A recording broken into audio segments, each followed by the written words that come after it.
ရင်မောင်းတယောက်အတွက်ကတော့မဆုံးနိုင်တဲ့လမ်းမကြီးတွေရှိနေသေး၍ရှာဖွေလို့မပြည့်စုံနိုင်တဲ့ဝမ်းစာရည်တွေရှိနေအောင်ပါပဲကားဆရာတယောက်ရဲ့ဘဝလောကရန်ကိုပြောပြရင်လည်းဒေါကန်စရာတွေကြီးပဲလေဒီကြားထဲမဆုံးနိုင်တဲ့ကားရန်ကြီးတွေရဲ့ရှင်းလို့မပြီးနိုင်တဲ့ဘာကြီးညာကြီးဘော်ဒါကြီးတွေရဲ့နဲ့အဆင်ပြေတယ်ကိုမရှိပါဘူးစိတ်ရှုပ်စရာတွေများတဲ့ကားဆရာတယောက်ရဲ့ဘဝစွန့်လွတ်ရှင်ပင်မဲ့မိခိုးနေတဲ့မိသားစုအတွက်ရဲရဲကြီးလက်ခံထားတာပါတကယ်ဆိုအရန်ပင်ပန်းနေပြီဗျာထောင်းတဲ့ဘက်ကတည်းလဲဒီမဲလေကြောက်တင်လို့ရေ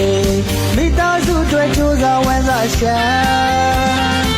လမ်းပိတ်ရင်ကားပြည့်ရင်ခမင်းနဲ့တာလူတိုင်းမသိပါဗျာကားသမားလေးဘဝကိုချင်းလဲစားပါ